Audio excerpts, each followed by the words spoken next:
asalaamualeykum wa rahmatullah. waaleykum salaam wa rahmatullah. ay waay namoon nañu leen lool macha allah yéen ñi nga xamante ne bi yéen a safoo RTS 2 mbokk yi waaye nag safoo émission bi nga xamante ne bi mbokk yi dañu ko duppee tam-tam xam ngeen ne nag àddina noonu lay doxee vacances dafay am reprise am tey nag ñuy kontaan ci reprise bi xam ngeen lu tax parce que reprise bi dafa ànd ak jàmm jooju dañu ko bëgg jël daal di koy jébbal ñi nga xamante ne bi ñoom ñoo ñuy seetaan ci canal 5 bu TNT téléspectateurs yi bi lay boo leen ñu xoolee ngeen xam ne mbégte bu baax a baax la ñu àndal waaye ci biir mbégte boobu nag man damay kontaan parce que nag gis nga ci émission bi ay góor dañu fi nekk ay jigéen dañu fi nekk te defe naa ne ba ca kanamee di ngeen gis ne que maanaam hélicoptère boobu ñuy wax ba ñu yégee woon noonu dafa am lu tax parce que dañu ne ñun RTS 2 émission tam-tam ñun dañuy survoler Dakar ñu ne pour lan indi ay information ñu ne duñ fa yem dañuy dugg biir Sénégal mbokk yi ñu ne duñ fa yem dañuy def àddina wërngël këpp lépp lu nga xamante ne bi moo ngi fay xew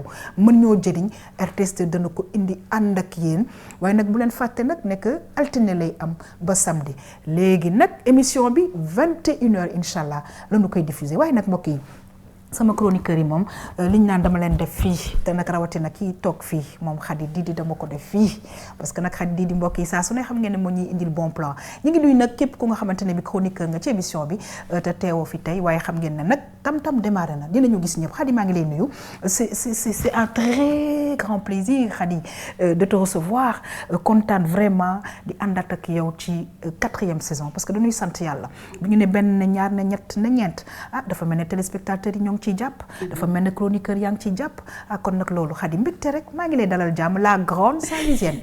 yaa xam fay naa la man tamit maa gën a kontaan bokk ak yow plateau bi namoon naa la. tukki bi yaa gën a torop. dëgg la mais comme ñëw nañ ci jàmm alhamdulilah naan téléspectateurs yi namoon nañ leen torop te di ngeen gis li ñu leen di indil tamit ci saison 4 bi ci bon plan.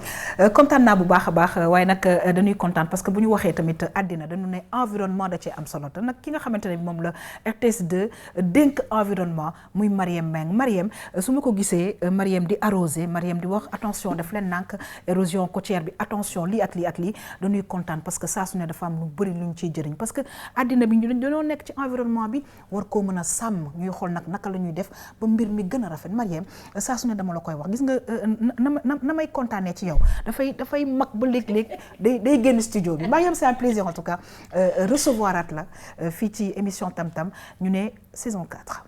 vraiment yaa xam ñun mbégte bi dafa yaatu lool ba jéggi na sax fii hélico la jël waaw loolu kawe na macha allah ñu waxaat aussi saison 4 bi ndax dañ koy delloo Serigne Touba moom nga xam ne numéro 4 kon nit moom it taw fii xam ak léppam yàlla nañu fekkaat ci fii ak weeru safar bi nga xam ne it moom la ñu nekk kon nit dinañ ñëwaat ci environnement dikkaat ci dëkkuwaay yeeg jafe-jafe yi nga xam ne moom moo indi environnement ndax ku ne nit doomu aadama ne environnement ne milieu bi nga xam ne moom lay évoluer très bien kon ci kanam ñu ngi leen di indilaat incha allah yu gën a yees en tout cas kontaan bu baax a baax waaye mbokki nag xam ngeen ne bu nu nee ab réew ñu ne mag jatee am solo parce que nag nopp ba nga xamante ne bi dafay déglu mag am na lu mu cay def ñuy sant di gërëm nag saa su ne di kontaan ci moom bu baax a baax muy suñu tonton Lamine Ndiaye tonton c'est toujours avec beaucoup d'émotion la ñuy waxtaan ak yow parce que lu ñuy jëlee ci yow bëri na te nag saa su ne nga ñuy gunge ci émission tam-tam muy bu njëkk ba géew bu nga xamante ne bi macha allah lu ne def fa daan am tonton Lamine maa ngi lay nuyu di la dalal jàmm bu baax a baax avec tout le grand respect bi nga xamante ne bi ñun war nañ loo ko jox tonton Lamine. jërëjëf yaa xam man de dama junj ci benn baat boo xam ne ñoo ko doon wax léegi ñu mu di environnement. di tekki ci wolof yaakaar naa ko alam bi. gannaaw loolu chiffre 4 bi. gis nga suñu borom sax. macha allah boo koy bind. ci 4 la wékku. dëgg la kon nag araf yooyu tamit dafa am solo. dëgg la kon tey rek. muy wax ni rek ni plateau bi nga xam ne moom lañu jël ci saison 4.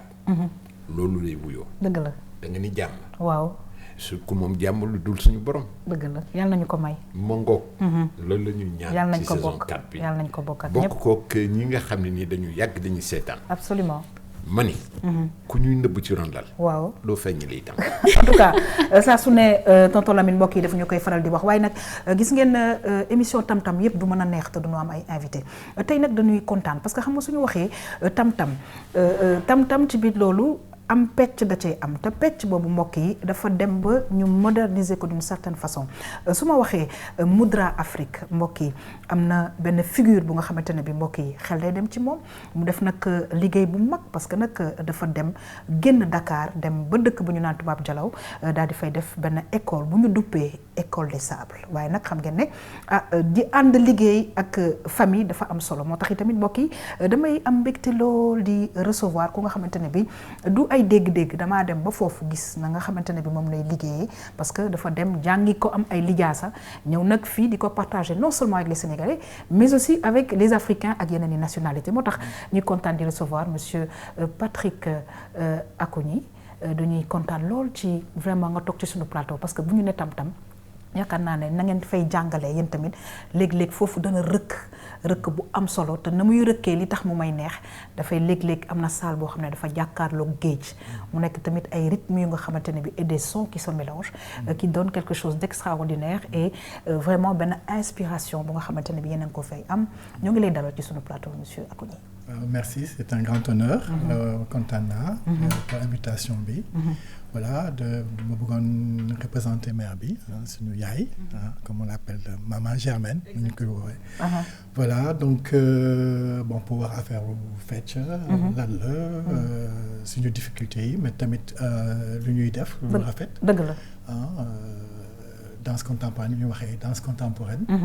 Voilà et puis naka lu ñuy indi tamit suñu part ci environnement bi protection environnement bi parce que c'est important pour ñun. Absolument. Parce que danser avec la nature Tout à fait. C'est très très important. Oui. ñu ci géej bi foofu bëgg voilà développer wu de manière saine. Absolument. Voilà. Tout à donc fait. Ça va être l'occasion pour moi pour tout à fait bu ñu waxtaan ci bu ci kanam inch'Allah ak suñu xarit Maymouna Sy dans quelques instants kon nag mbokk yi di fàttali nag nekk vraiment chroniqueur yëpp inch'Allah danañu teew waaye laata nag may bàyyi vraiment ki nga xamante ne bi moom mooy Khady wala ki nga xam ne moom mooy Marème mu dem dañuy vraiment lii dama ko defoon parce que ku nga xamante ne bi dafa nekk kenn ci man muy Khady Didi donc anniversaire am mu bindal ko Khady I love you et c'est vrai I love you Khady on te souhaite vraiment un joyeux anniversaire. C'est de la part de toute l'équipe de la RTS2 yàlla na nga gudd fan ànd ak wér ci kattanu yàlla kon nag mbokk yi du ma def rek lu dul daal di dem régie daal di recevoir ki nga xamante ne bi moom mooy Maymouna Sy di fàttali nag ne tey ñi ngi ci altine kon nag Moustapha Sadio moom itamit dina ñëw indil ñu ay xibaar mu jëm ci tàggat yaram maa ngi leen di gërëm di leen sant à tout de suite.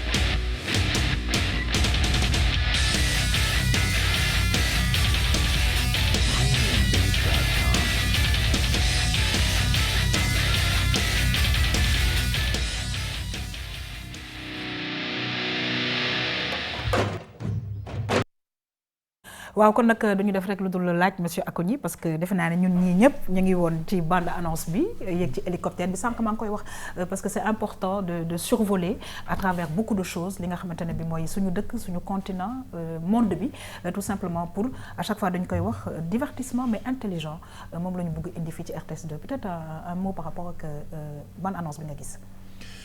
Mais moi je pense que bon soo waxee culture ça implique automatiquement intelligence quoi bon mais il faut nga am xam-xam te fecc il faut nga am xam-xam bu dëgër donc je pense que bon ça va être l'occasion pour man pour me jéem a expliquer tuuti la ñuy def lu tax ñu koy def très bien et que bon doo fecc pour fecc mais da ngay fecc pour exprimer leen. Très bien. C'est important. Alors exprimer leen moom dafa am importance justement ci biir loolu nag ki nga xamante ne bii moom la ñu dénk wàllu art et culture mbokk yi nekk fii ci RTS 2 nga xamante ne bii am na sax daal vraiment ab raaya bu nga xamante ne bi am na ko parce que pour ñun nag raaya boobu daf ko mérité bu baax a baax parce que nag boobu ba léegi Maïmouna mu ngi gëstu bu baax a baax ci art et culture Maïmouna damay kontaan saa su ne di fegg ak yow parce que defe naa ne ànd bu yàgg ñu ne dëgg la ndax bu ñu ne benn ñaar ne ñett ne ñeent macha allah ñu ciy góorgóorlu di dem di def art culture fu ne ñu dugg fa artiste bu ne ñu dugg fa lu ne ñu def ko pour lépp fésal ko dañuy kontaan da nag di la wax bravo ci liggéey bi nga xamante ne bi yaa ngi koy def te di la xamal ne incha allah yeneen i raaya dana ñëw ci kattanu yàlla May c'est un énorme plaisir de te recevoir. Le plaisir est toujours partagé yaa xam dama koy jël rek joxaat ko téléspectateurs yi namoon naa leen lool am mbégte ñëwaat ci saison 4 bi comme ni nga ko waxee xam naa ne moom 4 bi moom man duma ci dikkaat ndax tonton Lamine lim ci wax ak Mariam moom matale na ba pare donc bande annonce bi sànq yaa ngi koy wax bëggoon naa ci wax tuuti parce que boo gisee hélicoptère bi waaw wër Sénégal daanaka boo xoolee sax ci ni mu jeexee ci BA bi àddina la ndax ñu ngi gis globe bi tout à fait kon nit ñi nañ jàpp rek ne tam-tam yemul Dakar yemul Sénégal yemul Afrique lépp loo xamante ne xibaar la lépp loo xam ne lu baax la lu rafet lu xew ci àddina bi rek dina ko indi teg ko fii ci penc bi ñu waxtaanee ko ku nekk nga am loo ci jàng jëlee ko ci te nag madame Fatou Dieye di responsable RTS 2 dee na ma nee na ma incha allah dinañ ko diffuser à partir de 21h kon nag defe naa loolu tamit nekk na coppite bi nga xamante ne bi ñu koy indi ci 4e saison bi May tey da nga am invité bu nga xamante ne bi wax dëgg yàlla dañuy kontaan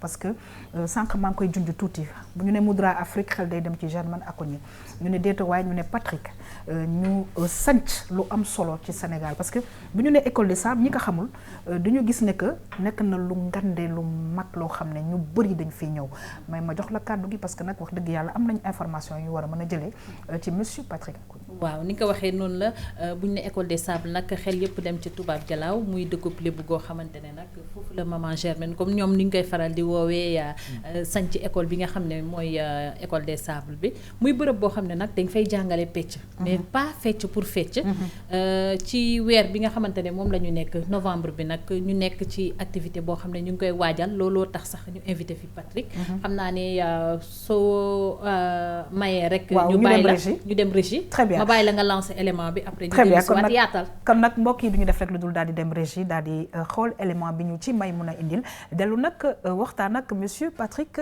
Acogny.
alors may mbégte yoo xam nga fan lay waxee c'est-à-dire que foofu je veux dire boo fa demee nekk di xool ay stage mais je veux dire c'est un plaisir énorme parce que li ngay yëg foofu et puis gis nga communion bi avec la nature justement il en parlait tout à l'heure May. waaw absolument yaa xam li nga wax dafa am solo lool bu baax a baax parce que vidéo bi mënoo ko seetaan te doo yëngu boo yëngu sax doo ko tey parce que comme ni nga ko waxee communion bi avec la nature loolooy tax sa yaram yëngu sa ruu yëngu mën naa wax loolu sax donc ci image yi gis nañu déjà espace bi ni mu toll yaatu bi mu yaatu loolu moo leen njëkk impressionné boo demee foofu école des sables ak tamit suuf si suuf soo xam ne vraiment dañ ko defar ba mu set lay ko ba nga xamante ne amul benn impureté bu ci nekk ak sàkket yi ko wër waaw ak sàkket yi ko wër muy espace boo xamante ne ak environnement boo xam ne vraiment dafay favoriser nit ki mën a éclore nit ki mën a bàyyeeku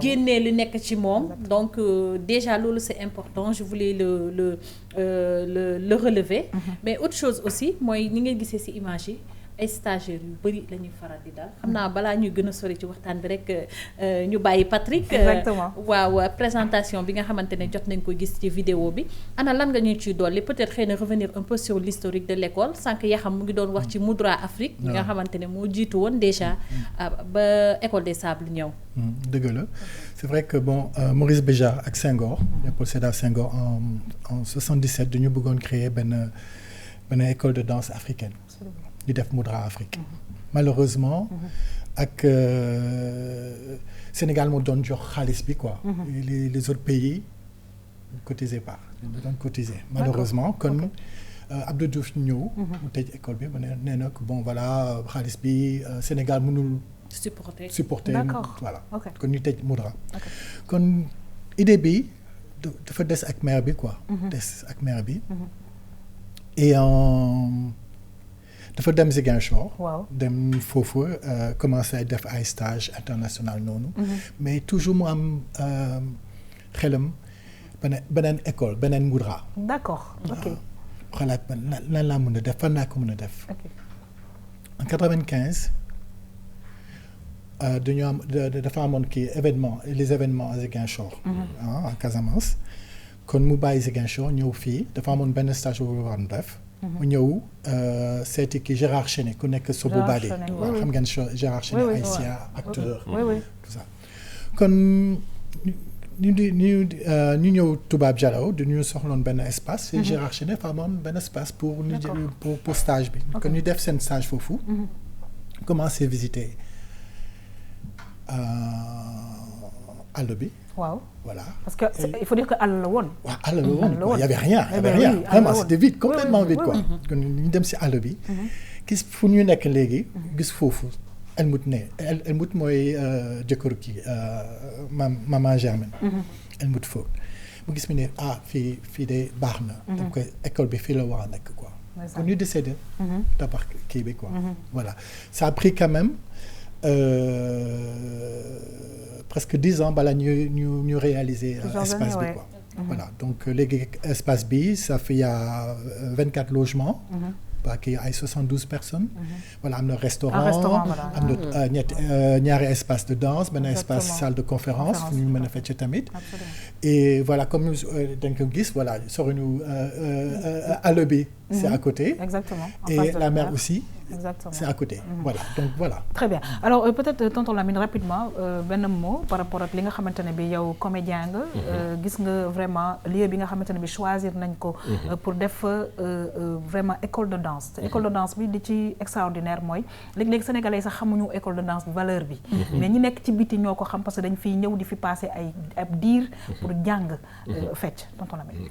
waaw man dama am mbégte tey ci élément bi nga xam ne yow indil nga ko. ñu toog ak Patrick xam nga danse dafa am solo ci dundu nit parce que nekkul ne parce que expression la lu nekk mën nga ko ci wax danse dafay wax comédien bi ci boppam dañ koy laaj à ce que moom sa véritable définition de son métier c'est la règle des 3 P pensée parole et plastique su ñu ne plastique yaram wee tax ñuy wax te yaram dañ koy liggéey muy wax comme ku yore kàddu nii di wax absolument ngay toog di seetaan mouvement yi ñuy def du mouvement yoo xam ne nii c'est gratuit buñ ci def rek am na lu muy tekki. Très bien très bien tonton Lamine dinañu ñëwaat ak yow waaye Mariam il faut que ba ca kanamee ma bàyyi la nga dem waaye laata loolu sànq ñu ngi wax ne que ci nature bi lañ ko def mu nekk aussi encore une fois dañu koy wax di ko baamtuwaat nature la muy indi ci nit la muy def ci doomu aadama nekk na lu rëy Mariam École des Sables gis nga donc ma bàyyi la yow tamit nga sànni ci kàddu. waaye yaa xam li ma gën a impressionné mooy maanaam boo xoolee espace bi d'abord. parce que nit pour mu mën a noyyi mën a yaatu mën a génne li nekk ci moom faw mu nekk ci jumtukaay bi am solo boo xam ne daf koy permettre mu exprimer wu. gis nañ géej baa ngi nii. gis nañ baobab bi aussi mi ngi ci wet bi. maanaam mu doon système de communion boo xam ne loolu yëpp bu dajalee. force nit ki day génne. et puis nag ay façon mu xeer yoo xam ne da nga ko fay gis. ay yenn arbre yoo xamante ne bi da nga ko fay gis. yu raar parce que ku ñëw ba ci àll am loo fa def rek am nga looy jël si. dëgg la. àll kenn du fa dem rek di nga rëbbi mbaa nga bay mbaa nga indi leneen. dëgg la léegi kon yooyu yëpp bu dajaloo maanaam xam-xam bu sell day am. te kon pecc mi day yees moom moo waral danse temporelle bi nga xam ne moom. te nag xam nga lu ma ci neex mooy gis nga foofu noonu des fois espace yi fa nekk daf may fàttali man tamit tam-tam parce que bu ñu musaan tëgg pour ay information ci foofu ci suuf lay nekk peut-être xëy na sàkket yi wala yenn garab yi donc je pense que dina mës a am ñu dem defi tam-tam École des Sables en tout cas ça a été un plaisir pour nous Mariam de te recevoir et je te retrouve demain. merci yaa xam ne plaisir est partagé. merci beaucoup kon nag le temps may recevoir sama xarit sama Valentin Malcolm may ñu bàyyi la ak suñu invité. waaw sànq yaa ngi doon wax ci tam-tam biir École des Sables yaakaar naa ne loolu lu war a mën a nekk la d'autant plus que ne dafa am sax benn élément bu ñu lié élément boo xam ne mooy lié suñu émission tam-tam bi ak École des Sables muy ndem si yàlla Doudou Ndiaye Rose parce que ndem si yàlla Doudou Ndiaye Coumba Rose ku ko tudd xam ne mu ngi nekkoon ci wetu Germaine Acogny ñu ànd ci ay spectacle yu bëri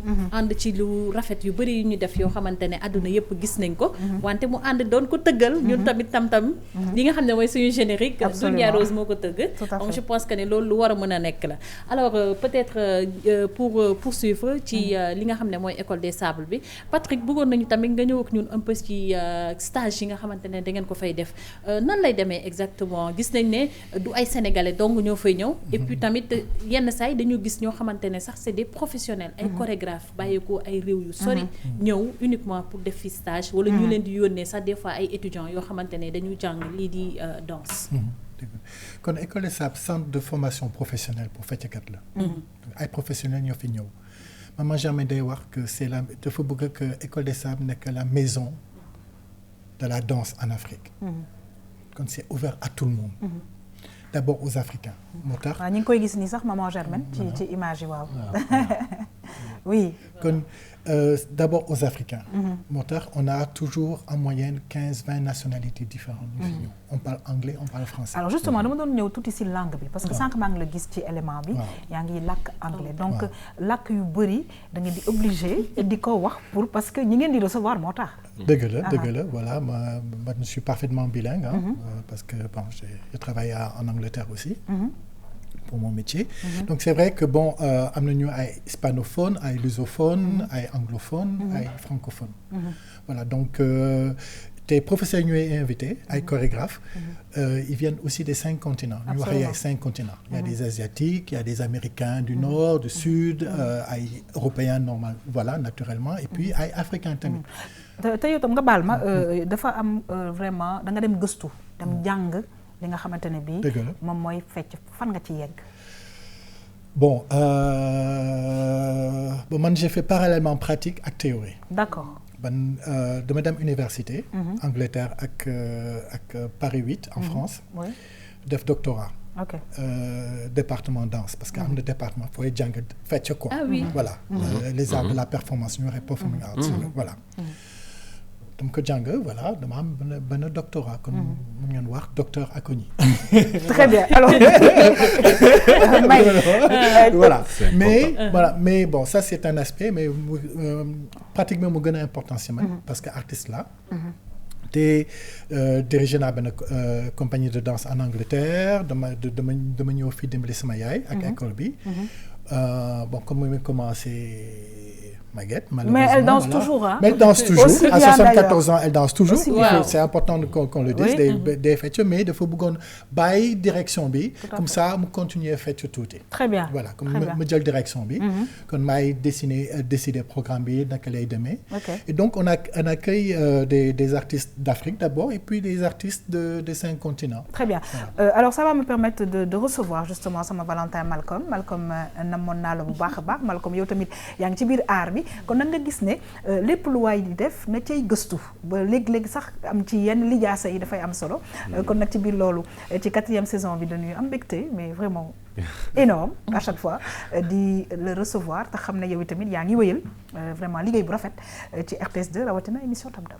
salaamaaleykum maa ngi nuyu ñëpp di nuyu Sénégal dañu maroon trop Tam Tam fii la saison 4 door na di nuyu ñëpp di leen wax ni la ñu nar a indi ren saison bi dafa gën a neex parce que dañu nar a gën a xuus ci art bi surtout ci cinéma ak fi mu toll ci Sénégal ak fi mu toll ci Afrique donc lu bëri lañ leen ci nar a indil ça fait l'occasion sax ñu nuyu ñi nga xam ne kilifa yi nga xam ne ñoo ŋànk loolu li ci dara suñu papa yi ñoo ñu tete di nga xamante ne si tam mooy les producteurs yi ci nekk parce que ren li ñu nar indi ci Tam Tam dafa am solo dinañ dugg ci backstage yi yenn série yi nga xam ne génnagul mais dinañ leen ci cofal as tuut yooyu yëpp dafa nar a am donc gëm naa ne dina neex très bien en tout cas ñu ngi lay gërëm di la sant may ñu xam naa ne nag xaw a def ñaari question pour mën a recevoir nag Moustapha moom itamit tout simplement continuer waxtaan bi ak Patrick Acogny parce que nag saa su ne ñi ngi léeg-léeg nekk ci seen ruq rek di am yi ñuy def waaye mu nekk lu am solo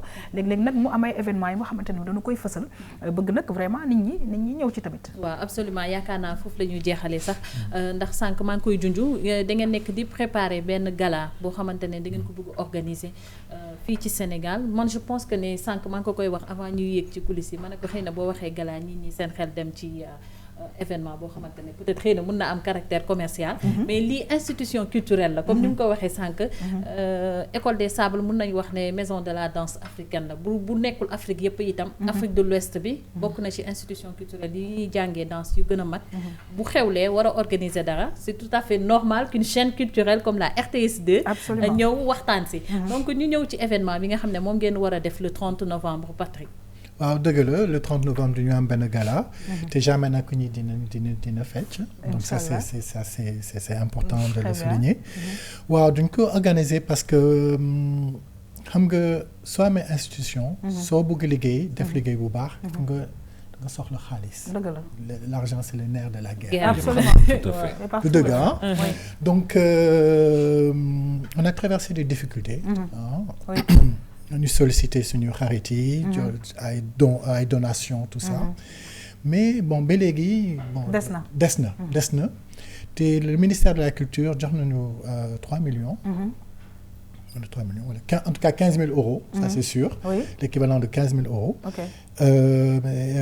donc ça nous a aidé un peu mais doyul d'accord voilà parce que il faut ñu am xaalis pour fonctionnement bi absolument te l'ambassade des Pays-Bas ñu bëggoon dimbali voilà ñu ne voilà nañu organiser benn soirée de gala pour collectionner tuuti fonds pour ñu continuer parce que xam nga feccukat suy ñëw suñu école tous les Africains c'est gratuit ça c'est important c'est gratuit kenn du fay très bien alors bala maa la may yegg si waa si yow tonton Lamine dafa nekk lu nga xamante ne dafa am importance parce que culture dañ koy waxee moom mooy njëkk moom mooy mujj donc comme ni ñu ko waxee tabax nañu école bi ministère mi ngi ciy def wàllam yeneen yi ay communauté européenne et cetera xëy na am na yu ñu ciy def waaye comme ni ma ko waxee dafa am yu ñuy soxla parce que man par exemple honnêtement je ne savais pas que ñi nga xam ne dañuy ñëw fii c'est gratuit te loolu dañ leen di loger nourrir et cetera donc je pense que gala bi vraiment c'est pour soutenir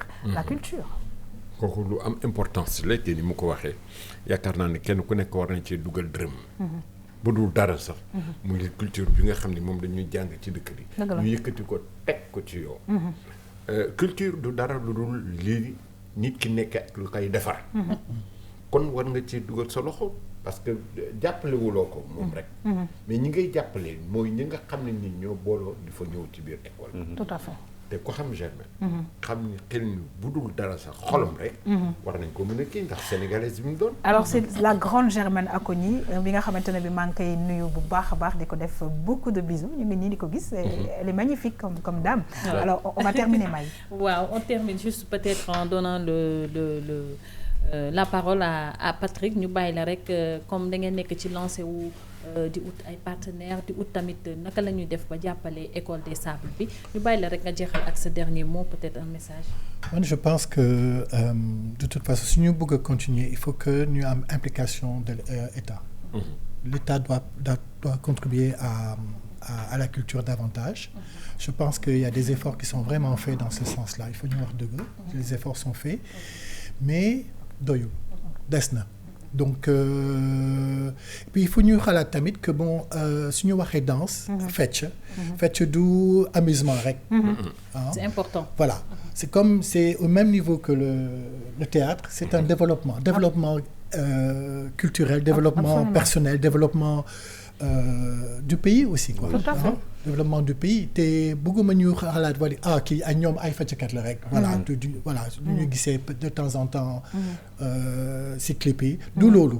lu ñu bëgg mooy naka lu ñu mën a indi suñu kii suñu part. si société bi. tout à fait. Et ça commence par poser des questions. Et yenn saa yi on a peur des artistes parce que nous on pose des questions qui font peur. Oui. Donc moo tax ma ne danse contemporaine ça commence par des interrogations. D'accord. C'est vrai. Ok. D'accord. Donc loolu laa bëgg a ñuy kii. Et puis bon soo leen amee tuuti xaalis ngeen. voilà ñu jàpp ci voilà ça compte aussi. léegi balaa ma lay bàyyi nga dem parce que il faut tamit ma wax ak sama xarit Malcolm. je veux dire danse aussi dafa ànd ak ay instruments. te nag maa ngi gis aussi yenn instruments yi nga xamante ne bii yoo xamante ne bii ñoo ko moom. te chaque fois daf may neex ma koy déglu. léeg-léeg nga gis rythme bi léeg-léeg nga gis autre chose. dëgg la de revenir rapidement sur ces instruments là. Mais xam nga bon tout notre travail c'est en musique. Donc dañu am ay musiciens yu ñëw. du ñu accompagner ces cours yi. bon yenn saa yi on utilise des sons audio tout ça mais effectivement du ñu am balafon kora du ñu am riti du ñu am voilà djembé sabare. parce que c'est important xam nga Germaine Acogny dafa créer benn technique Acogny. dafa boole djembé ak sabar.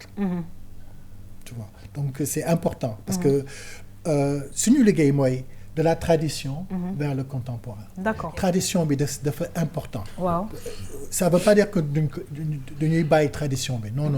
Il faut nga xam sa tradition. ba pare. après nga soog a xalaat si. léegi comme yow da ngay jàngale foofu xam nga ñun ñu ngi toog ci table bi fii.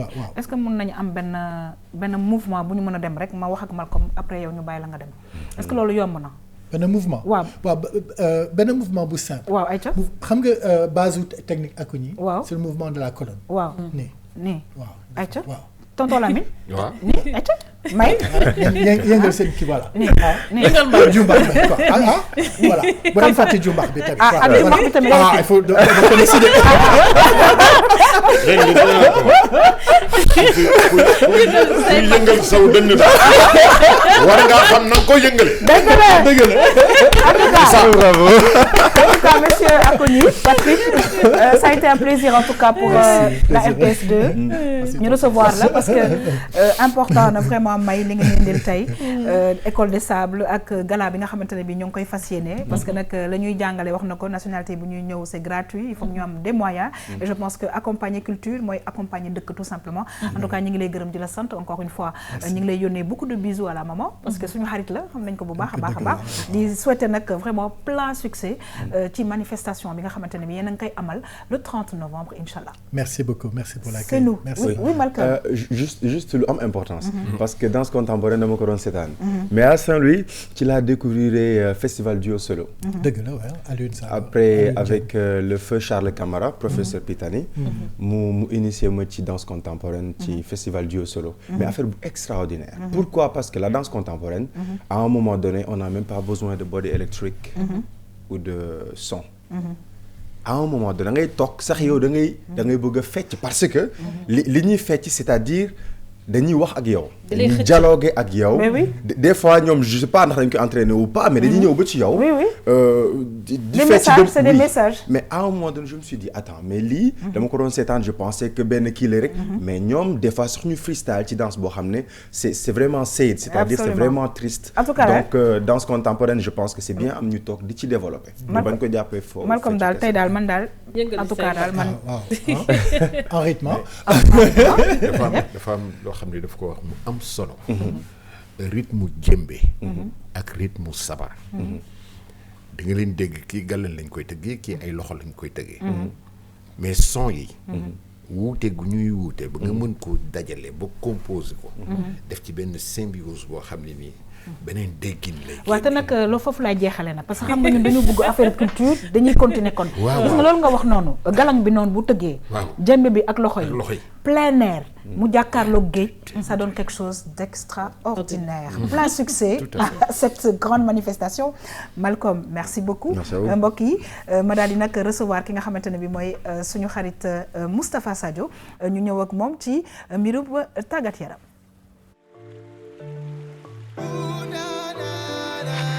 Classic music.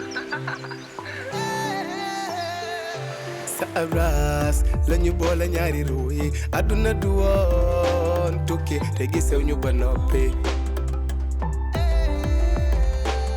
benn place na sama ruu yi nekku demoon tukki te mënul ñëw ba léegi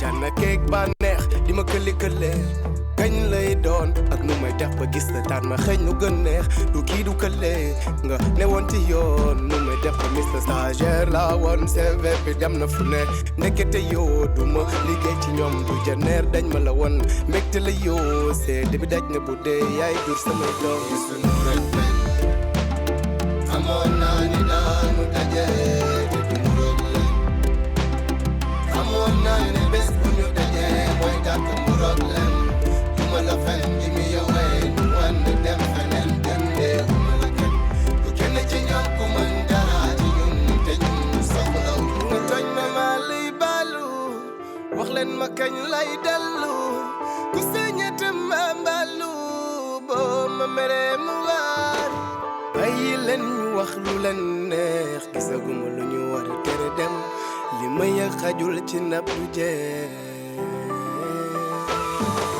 bàyyi leen ñu wax lu leen neex gisaguma lu ñu war a tere dem li ma yëg xajul ci ndab du jeex kee wax bu mu yàq kere dem da nga gën a foor xetu boon ci man kat lay def su ma la jegee mën nga sa boor mat nga li nga doon ci man bu dul yow sama tool kenn du ko ñagee bokk ak yow kër di foo di ree di kontaan mooy sama yéene ci yow mu antu ñu muur la nga uuf sama njaboot je t'aime mon cœur kenn du ñu ree doo dégg ndeysaan dinaa la tee ni mu waree ba dégg jëraambo ma moitié ma reine l'autre moi ma meilleure amie quand je parle waaw mbokk yi nag mu nekk clip bu nga xamante ne bi vraiment il fallait que nous wone ko parce que en moins d'un mois mu def 1 million de vues sur YouTube mu nekk lu nga xamante ne bi yaakaar naa ne c'est pas seulement les Sénégalais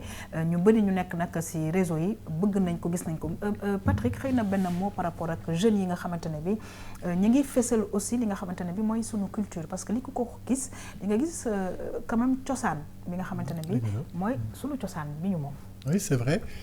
C'est assez impressionnant parce que, bon, moi je ne l'avais pas encore vu, hein, je ne faisais pas du million, maintenant j'en fais partie, puisque je viens de le voir. Mais moi je trouve qu'aujourd'hui, il y a de vrais talents qui se révèlent au Sénégal. Au niveau de la musique, au niveau des arts visuels, au niveau de la danse, évidemment. Et c'est... je pense qu'on vit une période très excitante. Absolument. Et il faut vraiment... la preuve, on peut voir sur YouTube 1 million de vues. Donc, c'est des signes. Oui. Oui, qu'il y a oui. de vrais talents et que si on Exactement. n'aide pas ces jeunes-là, dina métti quoi. Il faut vraiment qu'on leur donne l'espoir. Il faut ñu jox leen kii quoi. tout tu à vois. fait foog yaakaar ñu waaw. jàppale leen bu baax a baax tonton Lamine parce que en tout cas mouvement hip hop bi man ni ma ko gisee cette évolution c'est extraordinaire parce que y a un jeune qui s'appelle Samba Peuzzi j'espère qu'on pourra le recevoir damay nekk di woyam sama doom yi di reetaan je dis mais écoutez il est bon non il est bon mi ngi nekk Jackson je pense yëmbal mais c'est extraordinaire te toujours ci biir loolu ñu ngi continuer di fësal li nga xamante ne mooy sunu culture tonton Lamine ak am solo culture waaye ci réew lool xam nga sànq dama la wax ne la culture du dara lu dul li nekk ci nit ki li koy defar ci wàllu jikko surtout parce que dafa am importance gis nga jeunes yi boo leen gisee ci biir culture sénégalaise bi laaj na waxuma la dimbali sax parce que dimbali yàlla rek ko mën mais jàppale boobu am na solo am solo Très bien. non seulement ci li ñuy def mais jàppale leen ci wàllu xaalis pourquoi pas très bien alors Patrick danse bi tamit defe naa ne li nga xamante ne bii mooy tàggat yaram mooy sport bi daf cay am solo de parce que foog nga tàggat sa bopp ci côté boobu pour nag danse bi mën a yomb parce que nag effort physique yu extraordinaire la. C'est vrai, effectivement. Mais si fait, il y a une dimension sportive. Oui. Ça, c'est vrai.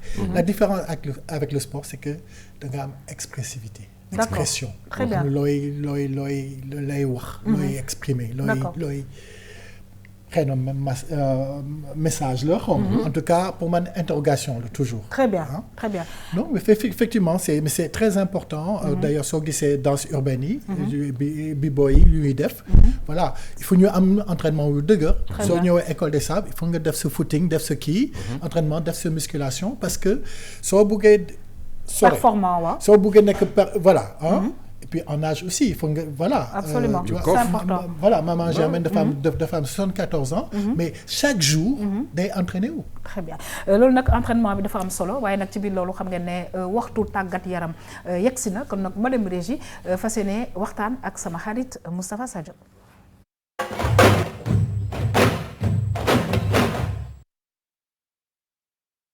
gis nga Moustapha may dina comprendre xëy na lu may wax gis nga man su ma seetaanee benn mbir dafa am lu ndaw loo xamante ne bi dama ko ciy jëlee mu neex ma lool léegi nag ñun li nga xamante ne bi mooy vraiment bande annonce bi di RTS 2 indi gis nga bi Moustapha di takk dàll yi jug bay daanu man feeling boobu rek man moo ma neex ci affaire bi en tout cas Moustapha c'est un plaisir di la recevoir ci vraiment 4e saison bu émission Tam Tam di kontaan ci sa liggéey parce que nag macha allah yaa ngi def liggéey bu rafet jëmale ko ci tàggat yaram Moustapha tey nag da nga ñu fas yéene indil li nga xam ne moom mooy triathlon ñu def ay jéego yu mag waaye nag dinañ ñëw yow ba ca kanam ci football fan la ñuy dooree.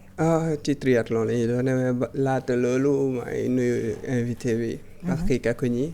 J'ai beaucoup aimé disons.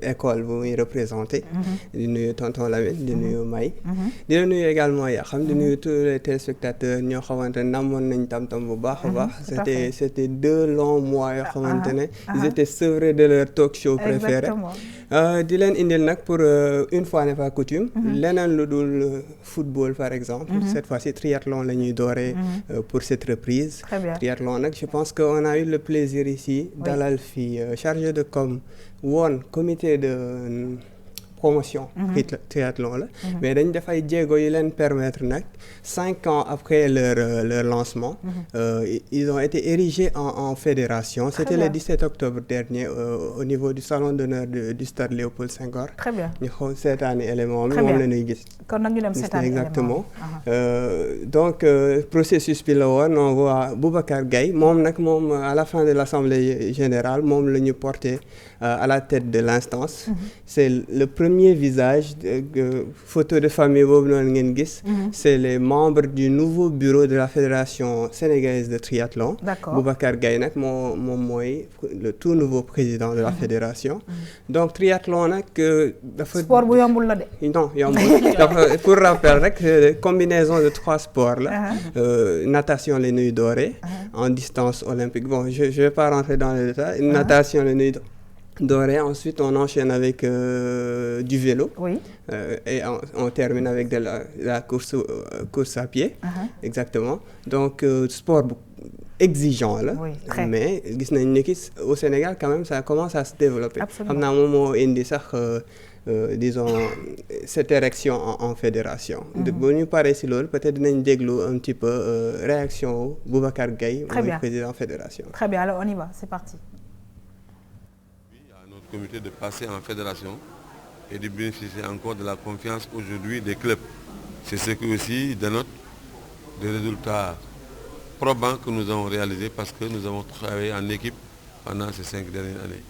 Le défi, c'est d'abord le développement de la discipline au plan national parce que, comme vous avez dit, il y a encore 7 régions qui ne connaissent pas la discipline.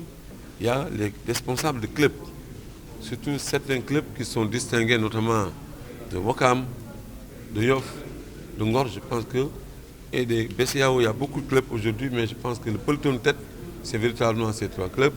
Et le fait d'avoir ces responsables que nous avons pu identifier grâce aux efforts, au travail qu'ils font dans leur club, je pense que leur intégration dans le bureau nous permet davantage de mutualiser les expériences et de faire en sorte que partout au niveau national, qu'on puisse avoir des triathlètes à la trempe de Mamadou Ndoye Diop, de Anta Ndiaye et autres.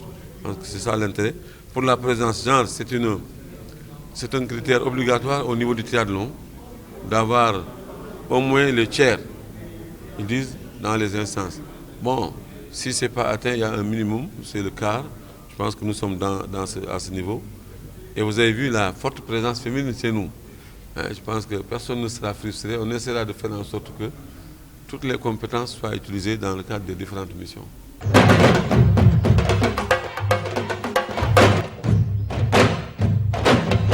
De toute façon, c'est à tous les niveaux, hein. Danse, théâtre, tout ce qu'il y a, communication, etc. Elles sont très présentes. Tout à fait. Les femmes, clairement. Et notamment au niveau du triathlon. Elles sont quasiment indispensables. On voit que déjà, ci triathlon bu ñu nekk ni, celle qui brille le plus ci année yi ñu passé ni, Anta Ndiaye la.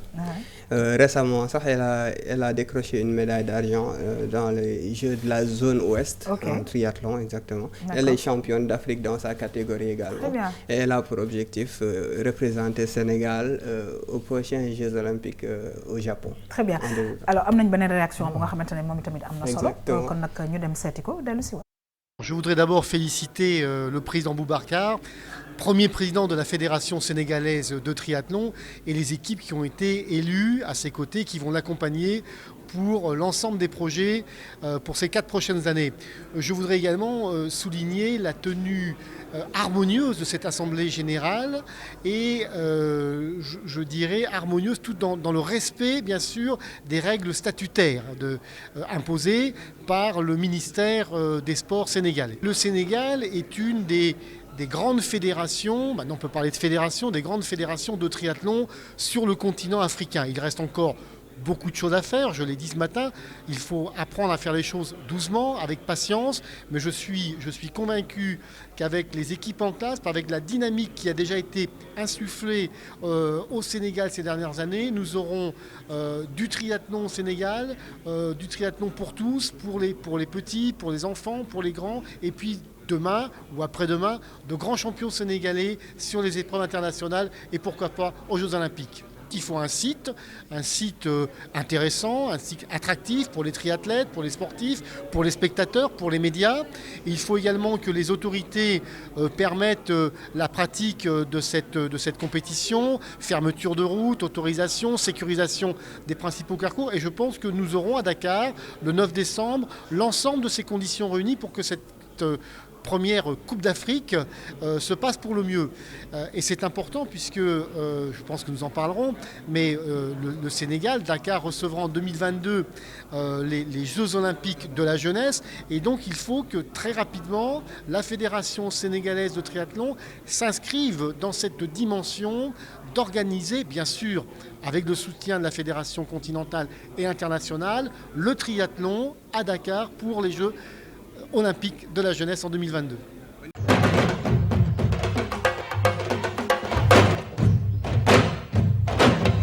waaw Moustapha xam nga nag loolu dafa am solo ku nga xamante ne bi xam nga ne triathlon jógeewul ci suñu dëkk bi koo xamante ne bi nag ñoom xam nañ ko bu baax buñ ci jàppee yaakaar naa ne suñu triathlon bi nañ ko waxee dana mën a dem sax ba ci Jeux olympiques yi.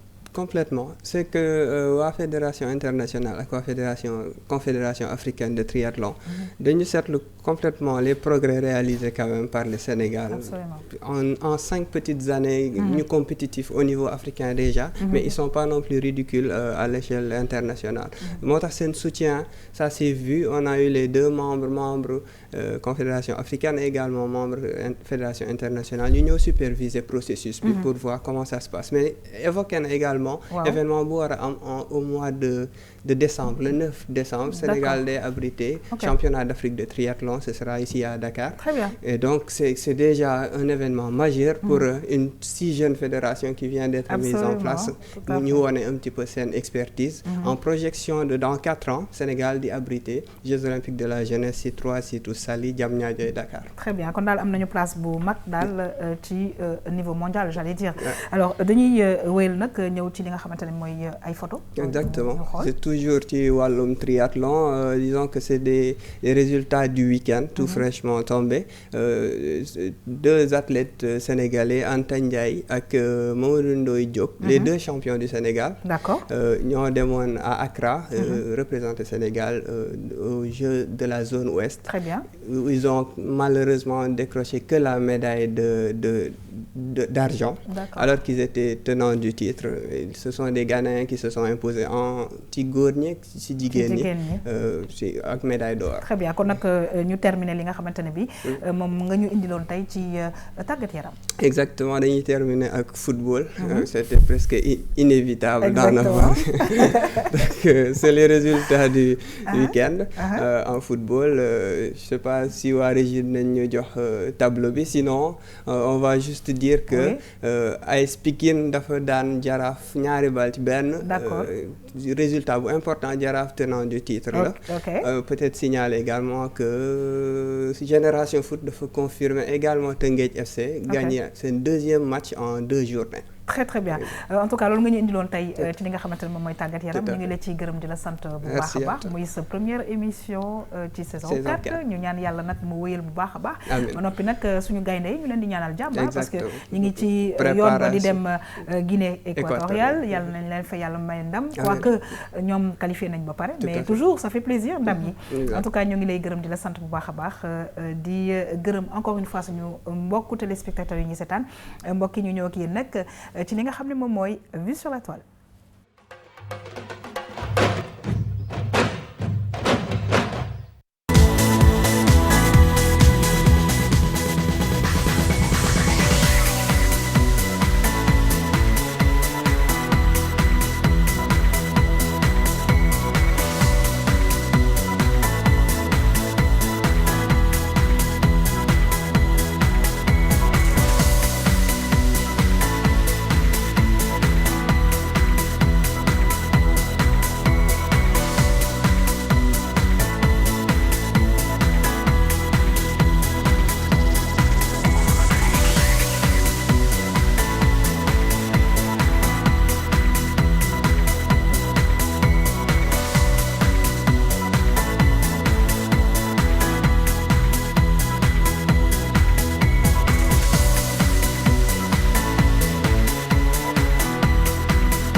mbokk yi nag mu doon sunu Vue sur la toile ñuy laaj rek monsieur Akoni lan nga gis ci lii.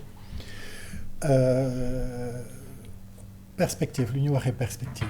Donc des cas comme ça pareil sur les réseaux sociaux. day wane que bon am na ay nit fële s'il y avait pas ces réseaux sociaux. danañ xam lan ñu mën a def. seen talent. Et que finalement les réseaux sociaux Facebook Instagram tout affaire yi c'est une plateforme quoi d'exposition d'expression de son talent et on voit les talents qui existent et je pense que les Sénégalais doivent pas avoir voilà ils doivent oser voilà absolument qui montrent leurs choses qui voilà qui s'inspirent pour voilà mën a avancer. partager waaw. tout simplement en tout cas ñu bàyyi la nga tàggoog téléspectateurs yi di fàttali encore une fois le 30 novembre muy événement bu am solo. le jour de mon anniversaire. en plus. Ah oui bon bah. Vous allez venir. Vous allez venir, on va danser ensemble. xam nga lu may bañ ci àddina wax la loo xam ne du dëgg. mais dinaa def sama kéemtalaay. Inchallah. N'est-ce pas? J'aime bien la danse cependant. Très bien, monsieur. Donc, voilà, donc le 30 novembre, les tickets sont à 20 000 francs. Donc c'est pour supporter, accompagner, soutenir suñu liggéey. Donc vous êtes invités, vous êtes cordialement invités. Il y aura Germaine Acogny, il y aura Carloudi. Qui sera présent, et puis les danseurs de l'école des Sables. Très bien. Donc voilà, ça va être une belle occasion de danse et de musique. Merci donc, beaucoup. Voilà, en tout cas, plein succès à justement cette grande manifestation, Inch'Allah. Le 30 novembre. mbokk yi damay kontaan bu baax a baax di vraiment tàggu. di ko recevoir très bientôt ci plateau Tam Tam bi suñu tonton Lamine Ndiaye. kontaan nañu ay invité yu garaaw sax. waaw ndaanaan. Inch'Allah. plateau ndaanaan la. macha allah ku fi ñëw rek dama war a nekk ndaanaan moom ndaanaan la. ndaanaan la macha allah bu mag. merci tonton Lamine jërëjëf. sant nañ la bu baax a baax. ba leen di gërëm. merci beaucoup. alors Maïmouna nag du ma la bàyyi nga dem te du ma la wax nga am yow tamit njàngat boo ñu defal ci la ñu gis ni parce que yow. façon yi da nga koy faral di lire. absolument dinaa ci am njàngat bu ma ci def mais man li ma ci gën a neex rek mooy boo xoolee ni mu defee ni koy waxatee waat sax. chute d'eau yi déjà boo xoolee à première vue da nga yaakaar ne fleur lay defar. après mën nga xool nga gis leneen. mais man li ma ci gën a neex mooy ba mu ko defaree ba pare. am na dégradé. bleu foncé après mu wàññeeku ba mu gën a leer. mais ba mu yëkkatee loxo bi. le creux. loolu man jàngat bi ma siy def rek mooy ne ku bëgg am dara. il faut que nga nangoo gas. wante nga toog benn place. di gas muy lu muy gën a xóotee rek. sa biddéew muy gën a yéeg. waaw jàngat boobu laa ci bëggoon def ma jeexal. voilà donc remercier la vraiment. remercier téléspectateurs yi. di ñaanal nag bon séjour suñu benn soppe koo xam ne day seetaan Tam Tam. muy madame Niaram Chou. dafa ñëw Sénégal ñu koy wax un bon séjour moom ak doomam bébé Demba. jox rendez-vous rek xam naa samedi. Inch'Allah. waaw ci biir label. Inch'Allah ñu duggaat rek xuus rek. bu baax lu rafet luñ gis rek. ak suñu leket. waaw indi ko. très bien en tout cas ñoo ngi lay gërëm di la sant bu baax a baax Moustapha Sadio yow tamit ñoo ngi lay gërëm di la sant di la jox rendez-vous Inch'Allah beneen altine pour yeneen i sport parce que nag ci saison bi. dinañ dugg fu ne. façon sport bu ne da nga ñu ko indil ñu partagé ko ak. téléspectateurs. Inch'Allah di nuyu ñëpp di leen jox dig daje donc altine prochainement ak ay tàggat yaram ay disons ay disciplines yoo xamante ne dañu méconnu suñu liggéey mooy mettre leen en exergue parce que du football ak basket ak lutte rek ñoo nekk di liggéey Sénégal. am na ñoo xamante ne ñu ngi def ay jéego yu am solo. dinañ leen fësal c'est l'occasion peut-être sax wax ni ki Sénégal dafa raté de peu médaille de bronze en championnat du monde de karaté.